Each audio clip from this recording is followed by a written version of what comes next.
আসসালামু আলাইকুম। হযরত রাসূলুল্লাহ সাল্লাল্লাহু আলাইহি সাল্লাম বলেছেন, একদা ব্যক্তি কোনো এক গভীর জঙ্গলে ভ্রমণ করতেছিল। হঠাৎ সে এক মেঘখণ্ড হইতে এক গয়বী আওয়াজ শুনিতে পাইল, অমুকের বাগিচায় পানি দাও। এই আওয়াজ সঙ্গে সঙ্গে একখণ্ড মেঘ বাগিচার উপর আসিয়া পৌঁছিল। প্রবল বৃষ্টিপাতে বাগান প্লাবিত হয়ে গেল। পানির স্রোতে একটি নালা দিয়ে বাহিরে চলিল। ওই লোকটি পানির স্রোত অনুসরণ করিয়া চলিল। কিছু দূর গিয়ে দেখিল, একটি লোক কোদাল ধারা খেতে আইল বাঁধিয়ে পানি তাহার বাগিচায় আটকাইতেছে। লোকটি বাগিচাওয়ালাকে জিজ্ঞাসা করল, ভাই, আপনার নাম কি? বাগিচাওয়ালা সেই নামই বলিল যাহা সে মেঘের মধ্যে হইতে শুনিয়েছিল। অতঃপর বাগিচাওয়ালা লোকটিকে জিজ্ঞেস করিল, ভাই, আপনি আপনার নাম জিজ্ঞেস করিলেন কেন? লোকটি বলিল যে, মেঘ এই পানির উপর হইতে একটি আওয়াজ শুনেছি, আপনার নাম লইয়া বলিয়াছে, অমুকের বাগিচায় পানি দাও। আচ্ছা, আপনি বলুন তো, আপনি কি আমল করেন? আপনি কি করি আল্লাহ এত পেয়ারা হইলেন? বাগিচাওয়ালা বলিল, ইহা তো বলার কথা না, কারণ আল্লাহ ওয়াস্তার কাজ ভালো হয় না। শুধু আপনার অনুরোধ রক্ষাতে বলিয়াছি। এই বাগিচায় যাহা কিছু সম্পন্ন হয় তাহা 3 ভাগ করিয়া 1 ভাগ আল্লাহর রাস্তায় দান করি, 1 ভাগ নিজের ভালো বাচ্চা সহ ভোগ করি, আর 1 ভাগ বাগিচার উন্নতি কল্পে ব্যয় করি। উপদেশ আল্লাহর পক্ষে কি রক্ষক, যে খাঁটিভাবে আল্লাহর পরম মাপধারী করে, তাহার যাবতীয় কাজ আল্লাহর গায়েব সে নিজে জানিতে পারেন না। বুখারী শরীফে হাদিসে আছে, হযরত রাসূল সাল্লাল্লাহু আলাইহি সাল্লাম বলেছেন, বনি ইসরাইল গোত্রে রাসূল সাল্লাল্লাহু আলাইহি সাল্লাম বলেছেন, বনি ইসরাইল গোত্রে 3 জন লোক ছিল বিভিন্ন রোগে আক্রান্ত। তন্মধ্যে একজন ছিল কুষ্ঠ রোগান্ত, 3য় জন মাথায় টাক পরা, 3য় জন অন্ধ। আল্লাহ তাআলা এই 3 জনকে পরীক্ষা করিতে ইচ্ছা করিলেন। তিনি একজন ফেরেশতা পাঠাইলেন। ফেরেশতা প্রথম কুষ্ঠ রোগগ্রস্ত লোকটিকে নিকট গিয়ে বলিলেন, তুমি কি চাও?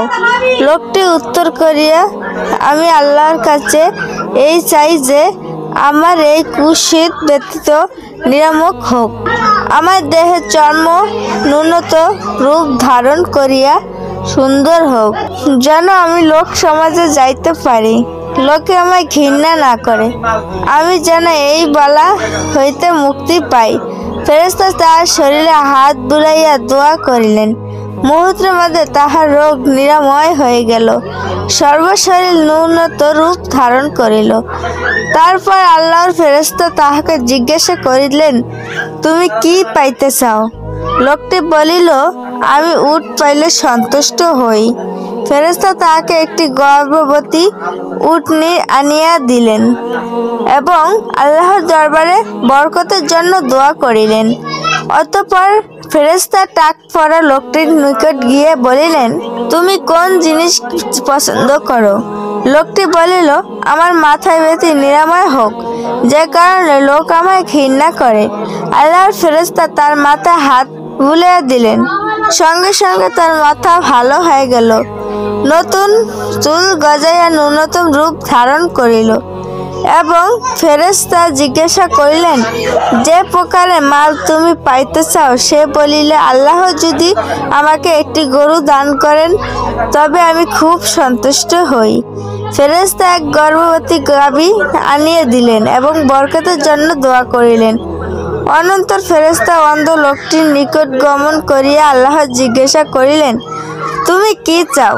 লোকটি বলিল, আল্লাহ তাআলা আমার চোখ দুটি দৃষ্টিশক্তি ফিরাইয়া দিন, যেন আমি আল্লাহর দুনিয়া দেখতে পাই, ইহা আমার আরজু।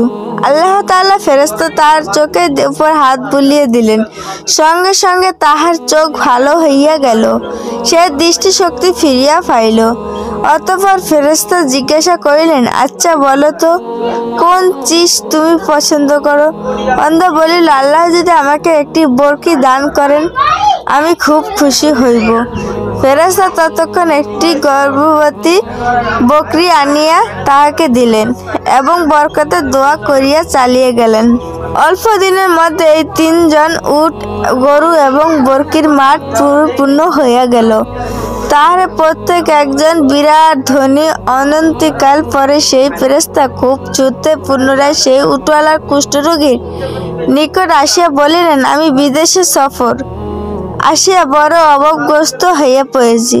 আমার বাহক যন্ত্রটি মারা গিয়েছে, আমার পথ খরচ ফুরাইয়া গিয়াছে।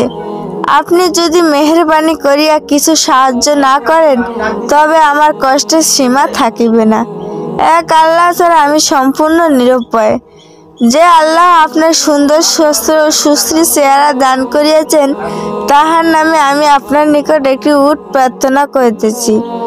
আপনাকে একটি উট দান করুন, আমি উহাতে আহরণ করিয়া কোনো প্রকার বাড়িতে যাইতে পারিব। লোকটি বলল, হতভাগা কোথাকার, এখন হইতে দূর হ, আমার নিজেই কত প্রয়োজন রইয়াছে, তোমাকে দিবার মতো কিছুই নেই।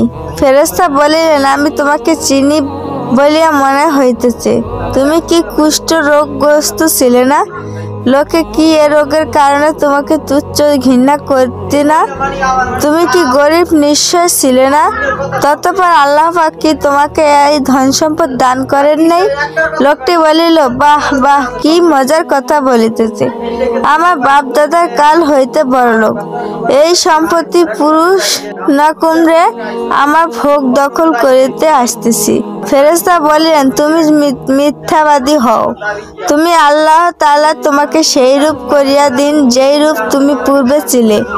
কিছু কালের মধ্যে সেই লোকটি সর্বান্ত হইয়া পূর্বাবস্থায় প্রাপ্ত হইল। অনন্ত ফেরেশতা দ্বিতীয় ব্যক্তি অর্থাৎ টাকাওয়ালা পরে লোকটির নিকট গমন করিলেন। লোকটি এমন সুন্দর সুঠাম চেহারা, মাথায় কুচকুচে কালো চুল, যেন তাহার কোনো রোগী ছিল না।